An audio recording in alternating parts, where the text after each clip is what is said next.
Hey there, Prepper Marine 81 here. As you can see, this is going to be going over the Becker Necker or BK11. More specifically, this is going to be more of a kind of a follow-up review. I did a review a while back on this knife, and I also did a batoning test with this where I went through some 2x4s with it, and it did freaking amazing. So I figured, I'm going to carry this as my EDC blade for a while and a couple different carry configurations, get a better feel for it, and then do a follow-up review, which you probably know that I do with most of my stuff, but this is no exception. So I'll dive right into this, and I'm going to go over a few different things that I kind of noticed once, I don't know how to put this, once I started to kind of change my EDC, or I should say the roll of my EDC blade in a small fixed blade. And as most of you probably know, if you carry an EDC bag, or even if you don't, just whatever your EDC items are, especially in the knife roll, sometimes that can change, greatly over time.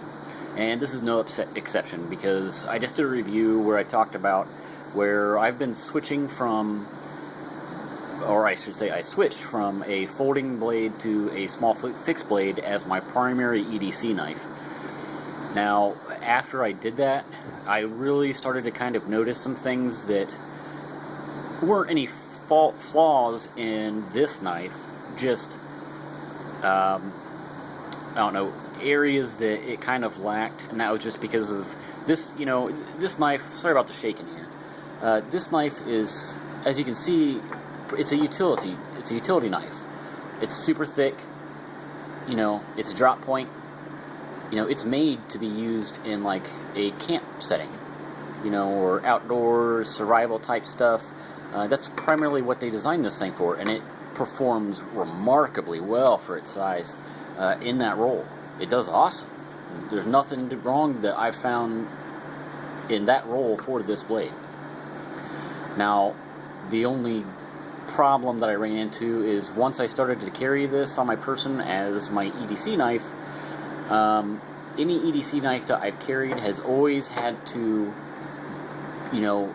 I wouldn't say the majority of its role has to be self-defense or, a blade that's very capable in an offensive role, which this isn't really designed for. I mean, the point isn't really designed for that. It's sort of, too thick, a little bit bulky for its size. It's not too bad, but you know what I'm trying to say. Like, this isn't really designed for that.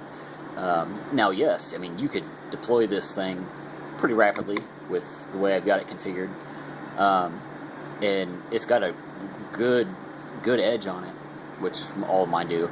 And it's got a decent belly to where I'm not saying this thing couldn't hurt somebody or mess them up in a hurry. You could definitely use it in that role, but it's just not ideally suited for that. You would need something that was more, in my opinion, clip point or something, or spear point, to be more effective in a combat type of role. Now, with that being said, a little bit later I'm going to go over a couple different options through a lot of research that I did that I found, or thought at least, because I haven't purchased them yet, would be a little bit better in that capacity than what this would. And once I do that, I'll do the same format as what I always do. I'll either do an unboxing or do a review after, say, carrying it for like a week, some brief period of time, and then I'll do what I've done here after a couple months, something like that, a few months.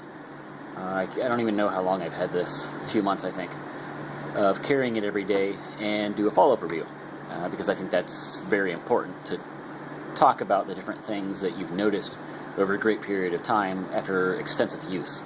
I think there's a wealth of knowledge to be shared after someone's had it after that period of time, and put it through its paces. Now, let me just real quick get off track here. I'll talk about a couple different carry options with this that I've tried. Now, they do make a belt clip, which I have not purchased, made by TDI, that it attaches in these four grommets or whatever the hell you want to call them. So I haven't tried that. It's a belt clip, just, plain old Jane belt clip. So I haven't tried that. but I have worn this on my belt, and that's why this is strung up like this. Now, you're probably wondering why I don't have this wrapped up with like paracord or something, why this chain is still on there. Now, the reason why I did that was it looks ugly as sin, but it's underneath my shirt, so it doesn't really matter that it looks like this.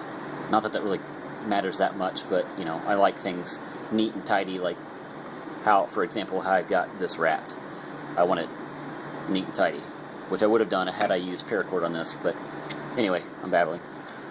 The reason why I did this is because I wanted to be able to unravel this if I so chose to not wear this on my belt any longer and wanted to put it back over my neck. So I just kind of wrapped it like this. Now, how I've got this set up here, I'll kind of show you here if you can visualize this. I wear this in the small of my back, and I'm righty, so the way this is set up is if I'm not carrying a firearm, this is in the small of my back. This section right here is on the left side of my center belt loop, and the way I have my belt ran through here underneath these is so this right here, this part right there is kind of, what do you call it, I don't know if I'm explaining this correctly, is intertwined with my belt loop, so that way if, let's say, you know, I'm in a tussle with somebody like that and I go to reach for my blade and I put my hand back there and I can't get a full, sorry about moving around here, I can't get a full purchase on this knife to get my thumb. Hold on a second, let me put this back in here and show you exactly what I'm talking about. If I can't get this knife, or get a full purchase on this knife to get my thumb up here to pop this free to deploy the blade, and I can only get a couple fingers on it, or see, my finger actually gets stuck in there. That's all I can grab a hold of it because I'm wrestling around with, you know, an attacker or something. This back piece, since the way I have it ran, catches on that belt loop, so it'll do that work for me, so I'll still be able to deploy the blade. I hope that makes sense. But you can do the same thing with paracord. But anyway, that's how I have that ran. Now, if I am carrying a firearm, the only thing that I have to do is wrap it in the fashion to where this is now on this side, so that way I can then use my weak hand to go behind my back and grab it. Now, initially, when I first decided to wear this on my belt, I wanted to wear this on my front, kind of like to the left of my navel.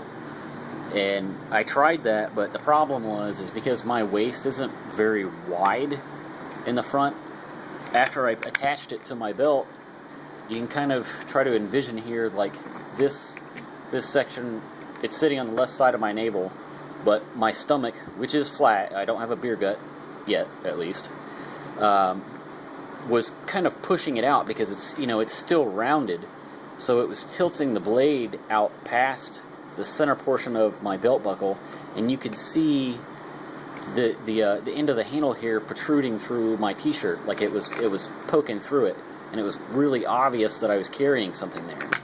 And I tried to move it around and everything, and I couldn't get it to lay completely flat, so I ended up having to put this in the small of my back, which isn't that big of a deal, but I really would have preferred to keep it in front of me just for speed of deployment. Especially, let's say, if I'm having to retain my firearm and I have to use my weak hand. You know, I don't want to have to reach behind me and then come back around my body. I want to be able to just, you know, with my weak hand, come across my belly, you know, underneath my shirt and draw the knife out. You know, limited wasted movement, if you understand what I'm talking about here. Hopefully I'm not making that too difficult to follow.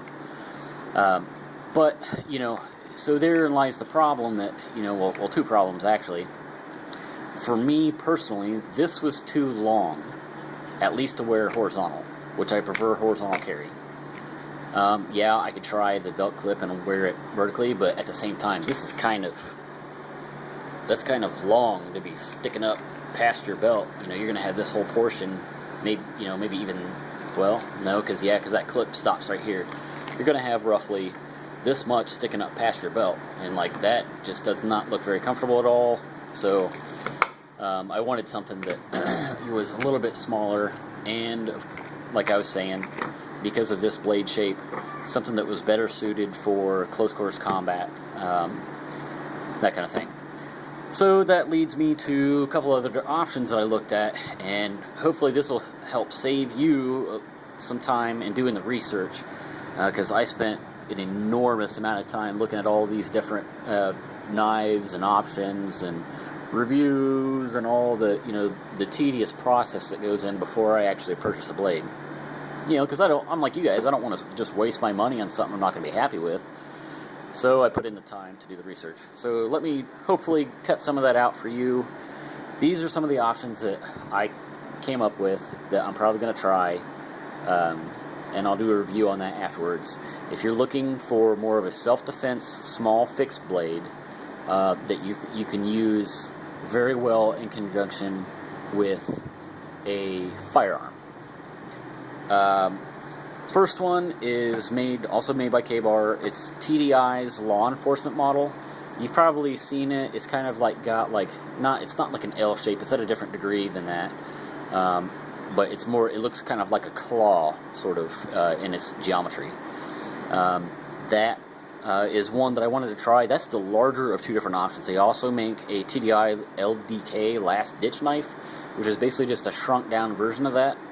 So what I'm probably going to do is, because of, like I was saying, the issues that I had with the size of this and the fact that my waist is a little smaller, I'm probably going to try the last ditch knife first and see, what I think about that, because it's pretty tiny. So if it ends up being a little too small for my taste, I'll probably buy the larger law enforcement model, and then see what I think about that. A couple other options. Two of them that I looked at that I don't know, I kind of dismissed just because they were too similar to this in their blade shape, and as far as like how closely they would, or I'm sorry, how well they would do in more of a combat role, was the SE3 and the Azula. Both of those are really good blades, but I just didn't really feel like they were too much of a departure from this to what I really needed it to be. One that I did look at that I really would love to have, but it's pretty pricey, made by Spartan Blades. I think they call it their CQB, Close Quarters Battle Knife. That thing is just pimp. It's spear point, and it also has, on the back, it's got a big ring for your fingers, so you can transition from regular grip or carry to reverse grip, like really easy. You probably understand what I'm saying there. But it's badass looking. The only downside is just like $100. It's super high quality, but $100, man, that's tough to do on such a tiny blade. But I know it would probably perform excellent in that type of role. So probably what I'll end up doing is getting the TDI LDK. After carrying that for a while, do a review. We'll see where it goes. But there you have it. There's a couple things that I saw on this knife that I liked, and things that I really needed to change on it. So probably what I'll end up doing is this little guy, because I still am a huge fan of this blade. This is going to go in my EDC bag, sort of as just, its intended purpose as a small utilitarian knife. If I'm ever on like a day hike or something like that, it's perfect for that.